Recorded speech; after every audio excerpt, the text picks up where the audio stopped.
This is the Blackout podcast.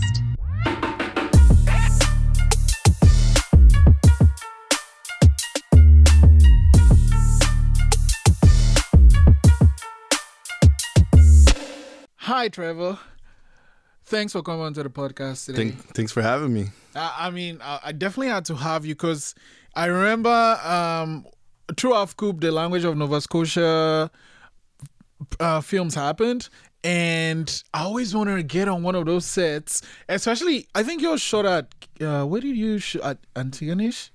I filmed in Antigonish County, in my home community. Yeah, and then when that was happening, I was like, oh God, I'd love to be on that one, but I couldn't get on. But my friend Sheldon and Burton from Soundboards were on, so they told me it was great. And then I think it was Paul that shot your film, right? Paul and Jack, yeah. Paul, yeah, and Jack was on it too. So and then I like that, sometimes when you're used to making films, you kind of get lost in the process and that magic dies for you. So it's great when you're not in the team that's making it and then you actually just see the finished product on the big screen. So that was a really wonderful experience for me. Like just sitting down there and that your actor, oh my God, he's great. What was your film called again? Apija'simk, The Return. Yeah. Yeah.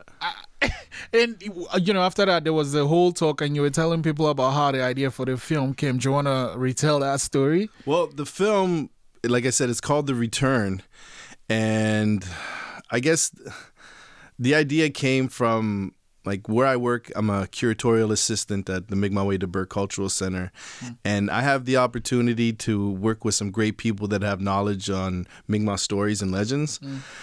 So through the past few years, I've been doing a lot of research, and I get to read with them. I get to research them. I get to work with some guys that really have a knowledge of them. So, and I grew up with the stories as well, as a kid, and my dad telling me them, and I was always wanting to read them. I got this interest into, especially where I work, we have an elders council. That's kind of our bosses we meet with. And they like to promote the idea of oral histories. And that's how our cultures and our traditions have been kept alive through oral histories. And that's through our stories, through our language, and everything's been passed down orally. Yep. Our stories, these legends, these folklore, they were always part of our oral history, but they were gathered by non-natives, non-indigenous people, scholars, gathered these stories and kind of archived them in novels, published them for everyone to read, but they published them and translated them into English. So the concepts and the lessons that used to be tied with them, because that was the reason why you would tell a story, you would make a legend or you make a folklore, is to explain something. There's always a lesson behind it, a meaning. And that's how we learn things, through our stories. I started to feel and understand that through these English translations, those concepts that used to be there with our language are no longer there.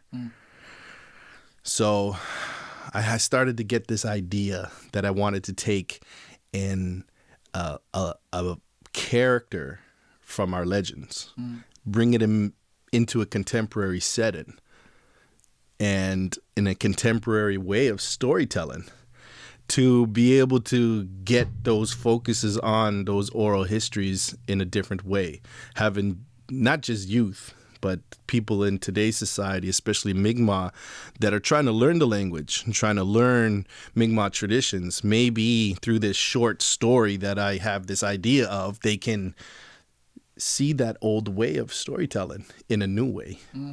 So I always thought it was, also, I used to always think that it would be funny, to tell some kind of stories about this native that would learn something for the first time, me and my friends used to joke about doing maybe like a YouTube web series or a podcast like this, where we would kind of try to joke and come up with fictional scenarios where, like, oh, I wonder who was the first native guy that tried a slice of pizza, or who was the first native guy that seen a non-native or non-native woman you know.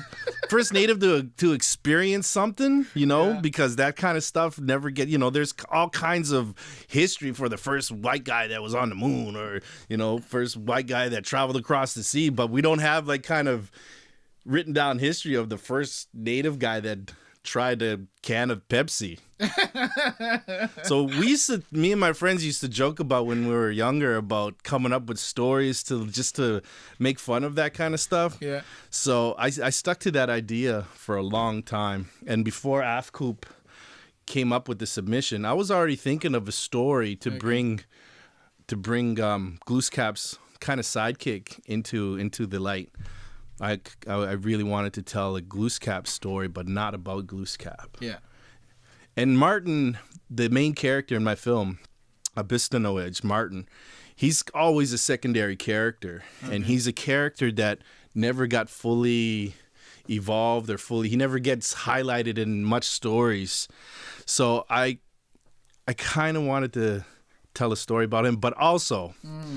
Like when I first started writing this script and the idea for the AFCOOP project, I was thinking about Glooscap. That's when this first idea was, okay, Glooscap, the idea of the story, the background of the story first, is that in our legends, Glooscap left the Mi'kmaq people after living here for, you know, hundreds of years with them. He created the Mi'kmaq people, he created the land and the animals. And he helped them to live in harmony, taught them everything that they needed to know to hunt and fish. And he changed the environment, he changed things to help that coexistence. And then eventually there was a time where he realized that there's nothing that he could teach them anymore. So he takes his grandmother and he takes his little brother Martin, puts him in his canoe, and he tells the Mi'kmaq people, all right, I'm going to leave. I'm going to leave and I'm going to go far away and I'm going to wait in this place, which is either in the spirit world or another dimension, or, you know, this spiritual island where he's at waiting. And he's going to return when the Mi'kmaq need him again. So I believe that wherever he's at, there's no sense of time, there's no sense of existence. He's just there with his family waiting.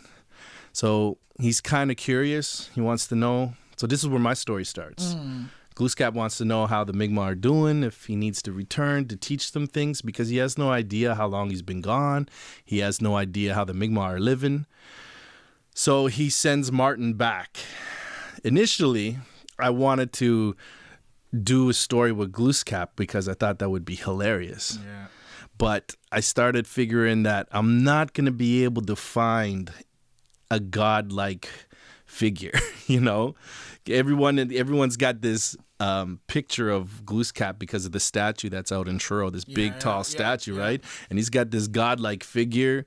He's dark. He's like the most native. He's like the epitome of what a Mi'kmaq man is supposed to look like. So I realized I'm going to have a very hard time to find someone that has a body like Thor or Captain America, could speak the language like a very knowledgeable grasp of the language, not just, you know, contemporary way of speaking Mi'kmaq, but the old way. Yeah. Before Europeans got here, have a knowledge of those words. So I had to drop that idea. And plus, I felt like a lot of people may not be comfortable with seeing Glooscap on screen because he's our creator. I didn't want to offend anybody, so I ditched that and I started thinking about this secondary character. He's an everyday kind of guy. You know, he's not a god. You know, it might be easier to find someone that looks like a normal dude. And that's what I did. I started looking for. I started writing a script with a couple of my friends in mind. Oh, okay. That are real. Just as Mi'kmaq looking as I am, if not even more. And just went from there. I had a friend that I thought it was perfect for, and it didn't play out. He's a singer and dancer as I am, so things come up, you know, opportunities come up, and he couldn't film. He couldn't get the time off, or he'd rather sing and dance. So I approached another guy, and his name's Newell, a good friend of mine. He's a singer and dancer as well. Looks very Mi'kmaq, very With his long, hair. beautiful hair, Yeah. you know, and he's a good shape kind of guy. He speaks the language, understood. He learns quick. And I just, on a whim, I just hanging out with him one time. And I was like, yo, man, you want to be in a movie, bro? And he's like, he didn't even ask what the movie was about. No, first he tells me, I don't want to be in that kind of movie, man. I'm like, what? Come on, man. Give me some credit at least. That kind of movie. I don't want to be in that kind of movie. Like the assumption that if I'm making a movie, it's that kind of movie. Yeah, that kind of movie. So he's like, yeah, I'll be in it, man. I was like, all right, I'll send you the script and the idea. And I sent it to him that night. And right away, he was like, boom, I'm in, man. Yeah. I've never acted before, but I'm in. I was like, okay, I've never directed before, but I have acting experience. You know, I was in a musical production for about 10 years and I did some theater. I did probably like 5 theater productions. So I had minimal acting experience. Yeah. So I already knew how to block a scene. I already had everything in my mind, how I pictured it, how I wanted it, how I wanted my actors to sound, so I felt really confident on guiding my first time actors, and that's what I told them. I was like, don't worry, man, I got this. I'm gonna guide you. You just need to listen, that's all. And he did. It was awesome. He he was great. he was great. The other character in the film was my sister. She was also my translator and my language consultant. And it was her first time acting as well. And I told her the same thing. I was like, this is my first time directing, my first time writing something, but I feel pretty confident on how, like, I didn't do any storyboards. I didn't do any storyboards at all because I already had my scenes and I was pretty, like I said, I visited the site tons of times. So I already pictured everything. How he comes out of the water. Yeah, And everything that came out on the screen, and I pictured that 100 times. I walked that stretch of road.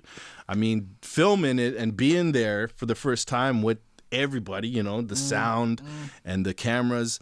It was a little overwhelming at first, but then after we started rolling, everything started feeling very natural and exactly how I played it out in my head. Which that was probably the coolest part about directing this. Which one? Seeing your imagination come into life. Yeah, exactly I know that the way feeling, right? Yeah, exactly the way. And like this camera Jack showed up with. Jack? Yeah, Paul. Paul showed up with this crazy camera, I think man. it's a red weapon. Yeah. It was like this harness thing with the steady camera here. Yeah. Oh, man. It translated to the Bro, screen. Paul, if you're listening to this, man, I told you this a million times, that camera itself became a character. Yeah. You know, I could not have made that the way without that camera. It's cool. But he calls me up like a week before shooting because I needed a director of photography because I had one. He had something else going on, and then Paul calls me up and he's like, hey, I'm interested. I seen your script. It's really interesting. Can I jump on? I was like, yeah, man. And he just asked me one question. He's like, what do you want your movie to look like? Do you have any movies you like that you wanted to look like? And I was like, you ever watch The Revenant with Leonardo DiCaprio? He's like, yeah. I was like, I don't want it to be like that gruesome, you know, but that style of filming where you're following the characters and it's, you know, you could tell that he knew exactly what I was saying. Yeah. And I didn't even have to tell them again. He knew exactly. Every time we set up a scene, it's almost like he knew exactly what was going on, and he got to the punch before I did on many of the scenes. Yeah. And I was like, yes, man, that's exactly how I want it. Or he would come up with a different scenario. He's like, maybe we should do it like this. Maybe we should do it like that. Man, you're making the movie, not me.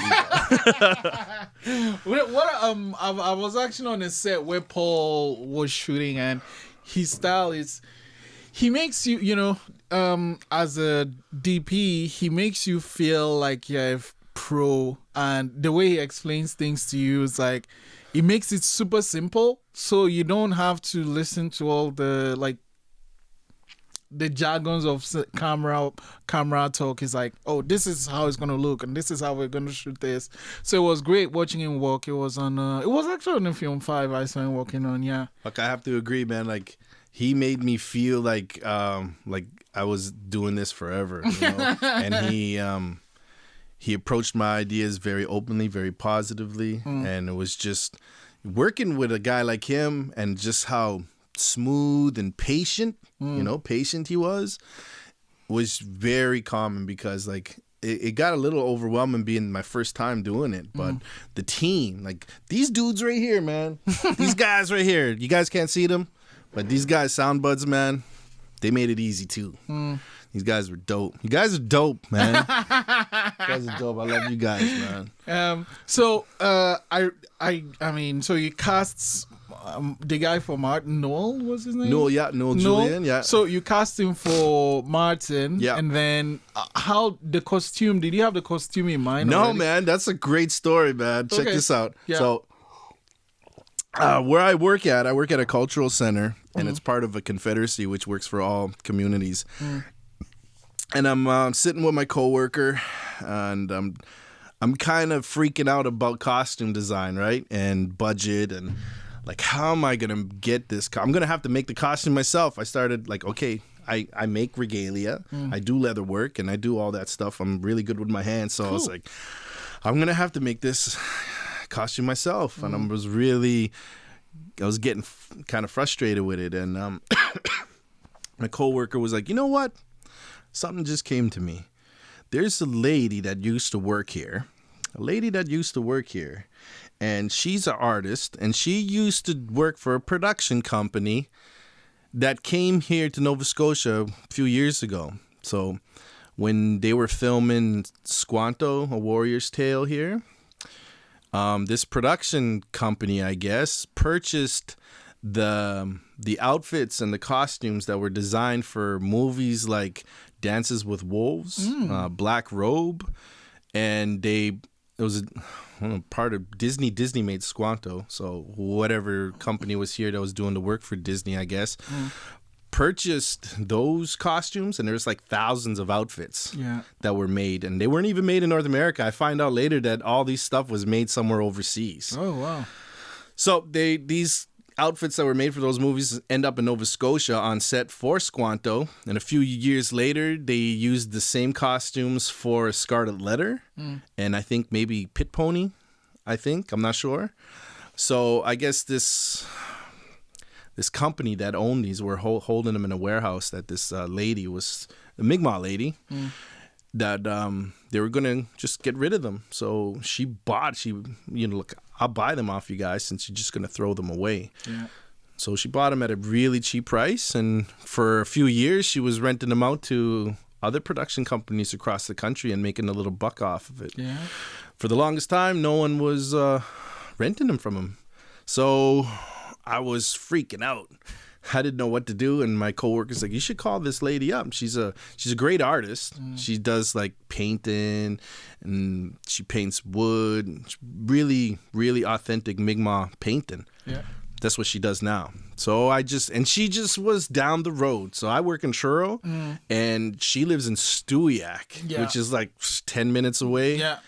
I couldn't believe it. I called her up, and I told her what I was doing, and she's like, yeah, I have a storage unit filled with period costumes. You can come down, take a look, and I'll rent one out to you. I was like, all right.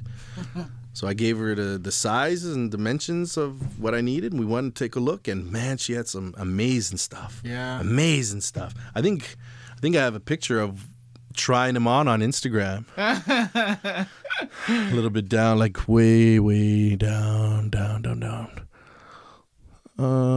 Right there. You see that one there? I got something on my head there. Yeah. So yeah, that was when we went to go check out her. Oh, wow. Yeah. Wow. So this is her house in Stewiacke. Yeah. And I took a buddy of mine to go check out the stuff, and I was blown away. I was like, yeah. Oh, wow. Wow, that's a lot of stuff. Yeah. So she was gonna rent me more, but I was like, look, I only need one. One, yeah. Yeah, I only need one outfit. And, he doesn't need the one, yeah. So it was like serendipitous, man. Yeah, I mean, because it looked great on screen, and it just looks great on the character. And what the shot of him leaving the water and how actually having to go back is it symbolic? Well, in the script, and this was one of the problems that I was almost ready to ditch the whole project because I was having such a hard time with that beginning. In the script, I had it written that Martin is in a canoe. He leaves Glooskap in the canoe, and he's paddling through the lake or whatnot on a canoe. He comes out of the spirit world, and that's how he arrives to shore. So I could not get a birch bark canoe. Okay. You know, I'm a Mi'kmaq guy. There's 13 Mi'kmaq communities in Nova Scotia, and you would think that you know, people would have the assumption there's birch bark canoes everywhere. Yeah, I know. But there's no fucking birch bark canoes anywhere, man. But last year it was I think it was on I can't remember what those on Heritage Day. There was one being displayed right down. Oh yeah, there's birch bark canoes, but they're okay. impossible to get for a short film. Oh yeah, okay.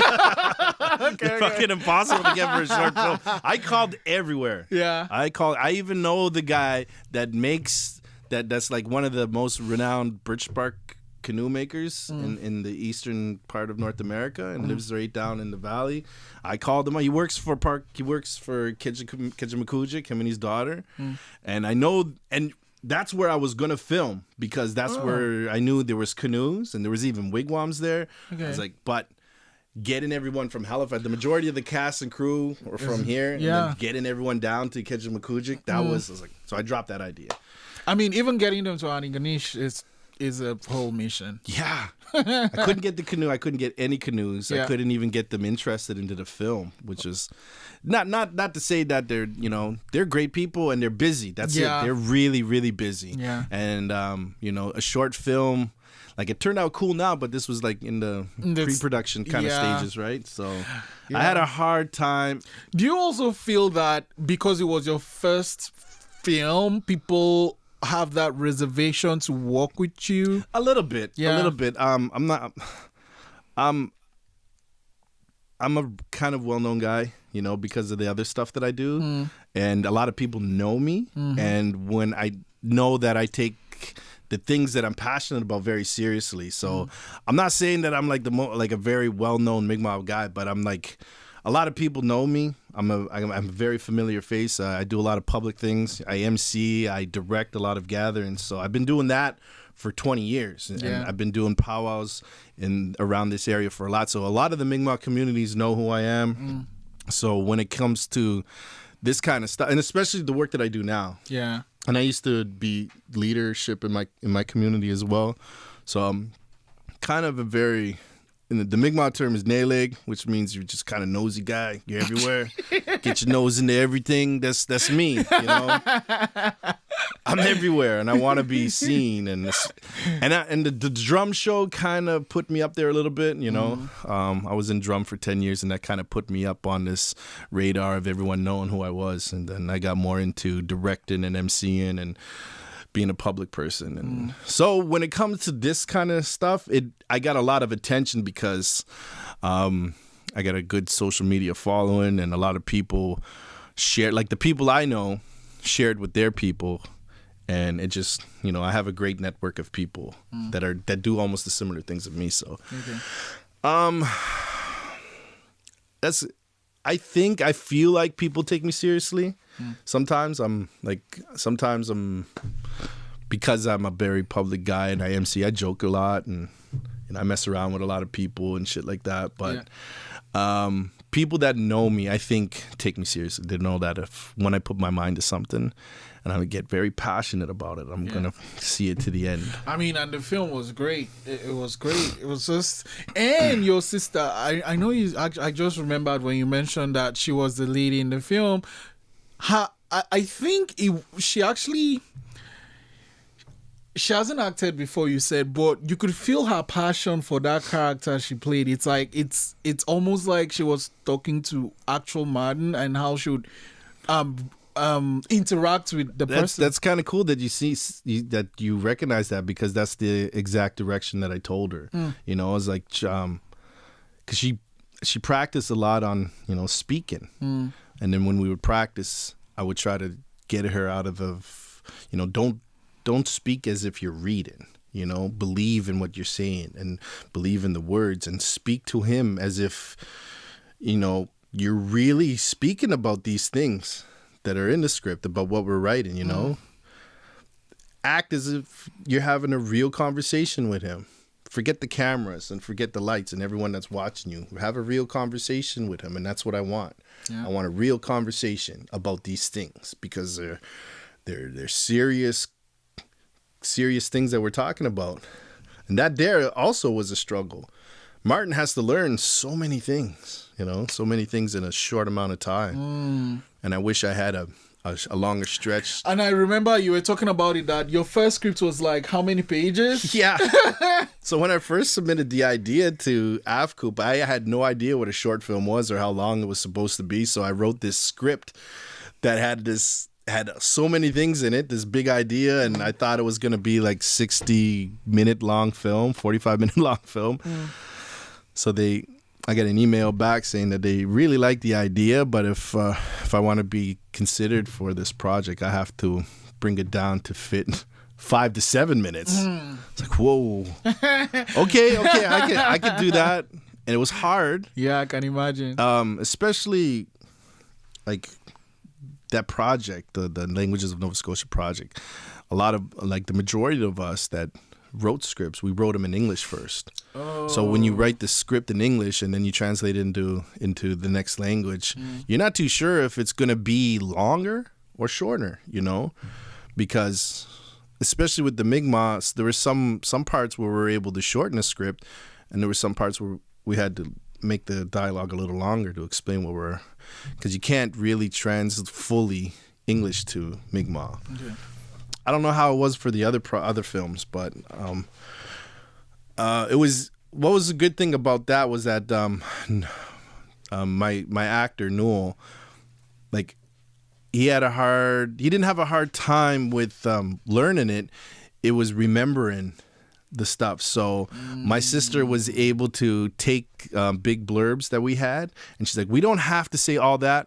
We could say it like this and shorten it down into a few phrases. And she's like, would be the same amount of saying all of that. So how does she know so much about the language?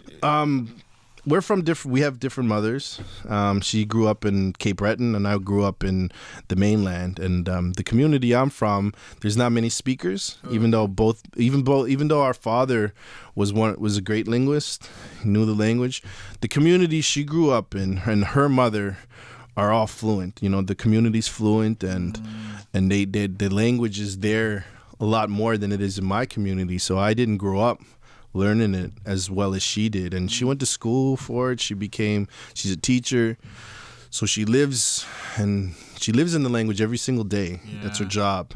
But she got to grow up in a community where they spoke it to her freely and openly all the time, and it wasn't like that in my community. Like, do you think she tapped into that when she was playing that role? Because, you know what, I don't know the language or how it's spoken. It's just watching on the screen, I was like, I want to see more of what I didn't even know she was a sister. I was captivated by how she played that role. And it was just like 2 minutes of her on the screen, but she just held it. And I think for me, you know, I don't know if you set out to do this, but it was just a contrast. It's just this guy. He's like, what the fuck is a bugger?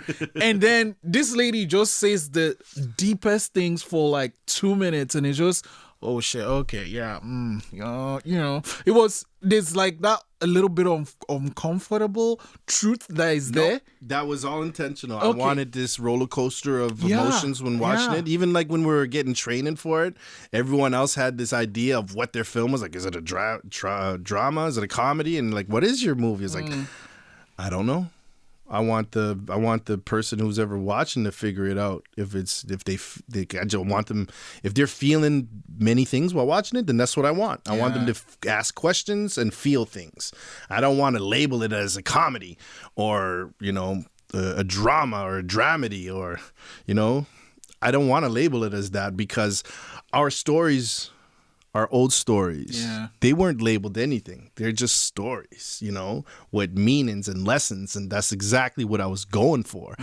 And also, our language is a very funny, not funny, but there's humor in our language because it's a verb based language, so it's a very descriptive language, and when you're talking about things, you're always describing it, or you're describing the situation, I guess. And even when I screened the movie, I screened it for elders first without no subtitles, just to get a feel of the language, and if they would laugh and get emotional in the places that I intended it to. With me and my sister talked a lot about this when translated it and using certain words and emphasizing certain words.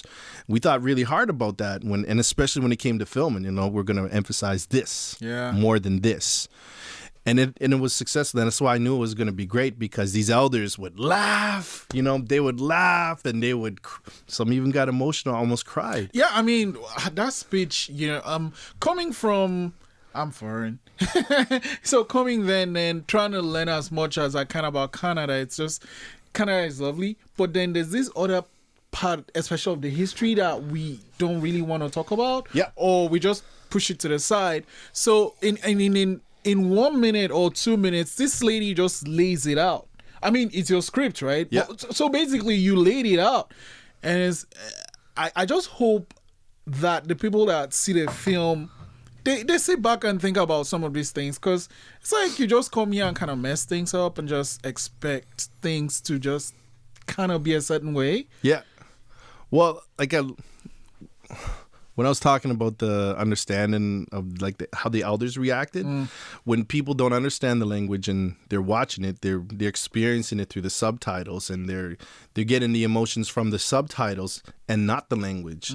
So they don't know when things are being emphasized, and they don't know when things are being described, and they don't know it's actually funny. When they're when Martin or Giju, grandmother, are describing things, and it's actually funny. Especially in serious moments. There's some parts in the serious moments that come out funny in the language, but in English subtitles, it's not. Yeah. So even when I screened it, there's parts that I know are funny, and I'm like, no one's fucking laughing. No one's fucking laughing, man. But that was my intention, because I didn't really think about the non-Indigenous audience accepting it the way it has been, I guess. And I was making it really for Indigenous speakers and people that want to learn the language, because I'm not fluent. I'm not a fluent speaker. And I learned so much about my language working with my sister and doing this film, and even doing the subtitles. I learned a lot of new words that I didn't learn before. Yeah. I learned a lot about contemporary Mi'kmaq and old Mi'kmaq. And that's what I wanted. That's one of the reasons why I took on the project. I wanted to learn that stuff. But I'm not saying I'm the first guy to do this. I'm taking a fictional story and filming it in all Mi'kmaq. I don't know if I'm the first guy to do it, but I think first guy to do it this cool, maybe. So what's next? I don't know, man. I got the bug. Look, this is something I always wanted to do since I was in high school. I was interested in acting, and my parents, they both passed on, and I'm not doing this because they're gone. I'm doing this because it just keeps coming at me. You know what I mean? When I had this, I wanted to act so bad when I left high school, when I came to university here to Halifax. But my parents were just like, nope. They're trying to be real with me. We're in Nova Scotia. There's no opportunities for Native actors here. You need to get educated because you have a great mind and you have a great way of thinking things and learning things. You're smart. You need to continue education and go somewhere else with it. And I did. I studied history. I don't know what you can't do much with a history degree. But I found a job that I could use history, which is pretty cool. Yeah. But even while I was in university, right place, right time. I got involved with drum. Yeah, tell me about the middle. Well, this is Exactly. the drum group that I sing with. So this is a traditional drum group I sing with. But while I was in the city, while I was in the city going to school, I got part of this musical, which was just called Drum. Oh, okay. Yeah, and that's kind of where I got stage presence more. I never had no experience in acting or whatever, and it was just I'm a singer, I'm a dancer, and right place, right time, knew the same people, and I checked it out, liked it, I needed a kind of a job, and I ended up doing that for about 10 years off and on. But through that 10 years, I also did acting because of that show.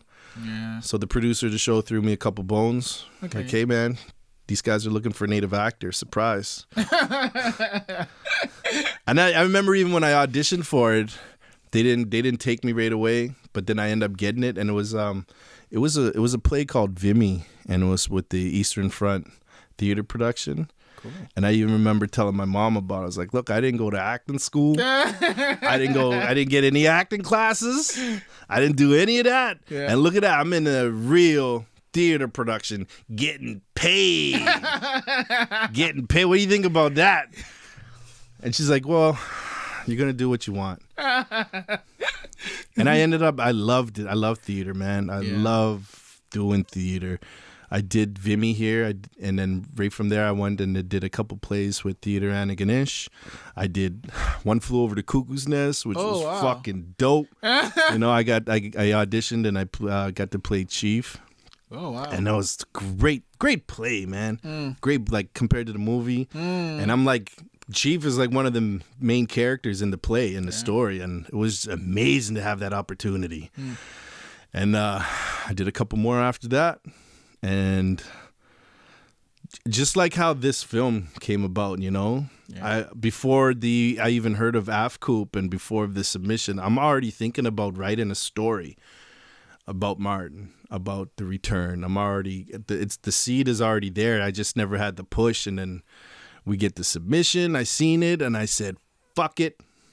I put it out in the air and I just rolled with it, man. So like I said, this is something that I've always wanted to do, and things been holding me back to do it. And then these opportunities just keep coming, and I just keep rolling with it. Yeah. So like, what's about to happen next? I don't know. I have many ideas that I want to do now. It opened up my mind to a way of storytelling that no one's ever done before, and I want to capitalize it while I got this role. It's a small role. I mean, like, it's momentum wise, it's very small still, but it's a momentum that's never been there before. I don't know for anyone else, but for me, and like, I just feel like the opportunities are going to keep coming, and there's a huge interest in it already. There's people that are like tomorrow, the Mi'kmaq education, Mi'kmaq Ginamaway, and treaty education, like the Mi'kmaq school boards of the province. They're doing this big thing on launch, celebrating the United Nations Indigenous Year, the Year of Indigenous Language. That's what 2019 is. Okay. And Mi'kmaq Ginamaway and treaty education are doing this launch to celebrate that. So I was supposed to be there tomorrow to do an online screening of the movie. Oh, wow. For people that never got a chance to watch it. For Mi'kmaq communities that haven't got a chance to watch it, this is a chance for them to see it online for free. And they have a huge interest in the way that we're promoting language in this new way, this new platforms and news. And that's what I wanted. I didn't want organizations to give me money and be like, here, go make some more movies like this. I wanted to plant a seed for people watching to realize that, hey, we can tell stories again in our language and get people talking about them and get them part of our oral histories again. That's what I wanted, because that's my interest, is in our oral histories as Mi'kmaq people. I wanted to... I want to make another movie. Yeah. Obviously. I love to work with these dudes again. These guys are dope. Sound Buds. Look them up. Facebook, Instagram. The guys are dope. I do want to do it again. But again, I wanted to inspire people like I was, you know, tell stories, tell Mi'kmaq stories, get people to find interest in our beautiful language. It is and beautiful. Continue to do it. I want to make more. I want to tell more stories. Yeah. I like my job where I'm at. I like the working on projects, and I like doing research for organizations that come to us. And I'm really interested on oral histories. Like when I told you about the idea of bringing these stories, like these stories that were gathered and publicized in English, you know, I really would like to adapt them and bring them, you know, take these stories that were archived. That's how I see them. They were archived because no one's talking about, no one's reading them. I'd like to take those and put them into film and put it all in Mi'kmaq, you know, like they were originated. You know, these stories were originally told in Mi'kmaq. And some of them, you know, they're unconventional stories because there's no middle end, and they're weird to adapt. They're super weird because there's no climax. Sometimes there's no climax. Sometimes there's no good guy, no bad guy. They're just stories explaining something. And even the ending, sometimes in a Mi'kmaq legend, sometimes the ending is like, what the fuck was that? Yeah, man. Maybe that's what you need to do. You need to do a TV series about these legends. Well, I there was a project that's coming up with Telefilm Canada that I was gonna submit to for a web series, and I just like a lot of personal stuff's happened in the past few weeks. I had to back away from it, work and personal life, and I just like maybe there's gonna be another opportunity. I feel like I did a short film that was 10 minutes, like it's 9 minutes long, and it was a two-day shoot, and I felt overwhelmed. I felt like I was in over my head making a short film, even though I loved every single minute of it, and I had like the greatest team. I had the most amazing team that I could think of. I felt like I brought together the fucking Avengers, man. Like that's how awesome everything just meshed. Yeah. It was the most positive feeling. Like there was no negativity. It was just fucking cool shit, you know? And if I was to move forward with a big project that I was gonna, it would have been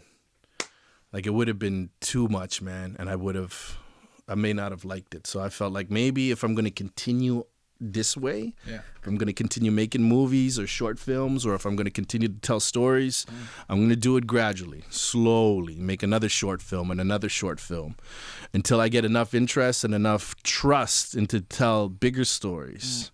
And I think that's how I want to do it. I don't want to jump into it right away and get burnt or get disappointed or let anybody expectations down, you know, because I made one decent short film that everyone likes. You know, I don't want to be that guy that makes a shitty one next, you know. Even though that's not what it's about. That's not what it's about, you know. That's not what you mean. Because even when I made this film, I don't give a shit what people think about it. I'm gonna fucking make the movie that I want, you know, because it's in my head. It's my idea. I'm gonna make the movie that I want. Yeah. The expectations that come after that's kind of what's making me back.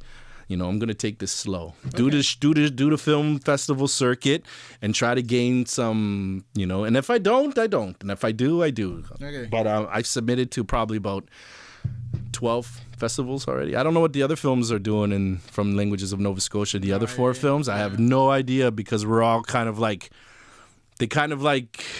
you know, taught us and groomed us and kept us in this little bunch, and then they're like, all right, here you guys go, you're free, here you go, bye-bye. And I have no idea what they're doing. I don't know if they're like going through the same circuit that I'm doing or the same things, you know. I'm doing, like, I feel like I owe a lot to AFCOOP as well. So that's one of the reasons why I want to go through these film festivals, to give the program the recognition. Yeah, it's a great program. Yeah, like a TV station called me and they wanted to interview me about the Mi'kmaq film. And I felt that was unfair. I was like, look, man, I did make a film and it's a decent film, but there's 4 other films that were made in this program and they were all great they're all great short films. It's like, if anything, you should have someone to talk about the program and not me. But because it's a Mi'kmaq language film and not many has been made and it's good, I guess, they just wanted to talk to me and I didn't want to do that. I didn't want to go on TV and be like, yeah, I made a Mi'kmaq language film, y'all, and it's deadly and it's better than all of them. No, I didn't want to do that because it's not. Yeah. I don't see it as better as the other ones. I think we're all in one little great little category coming from a great program. Yeah. And if anything, we should all be experienced in whatever it is I am. Okay. You know, but I'm working at pushing my film. I have no idea what everyone else is doing. Man, Trevor, thanks for coming in today. Are we this done? was great. Fuck it. Man, I could talk all day, man. Okay, you know what? I'm actually going to have you come back for I'd sure. love to come back, man, because I even have no definitely. idea. I was like, what was the fucking topic of this podcast, man? Yeah, no, we'll definitely have you back. Thanks for coming in today. Yeah, man, I could talk about anything all fucking day, man.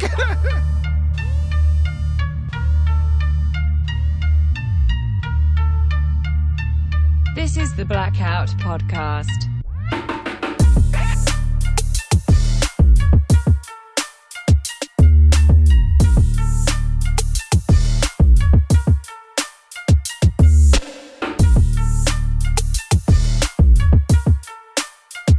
Thanks for listening.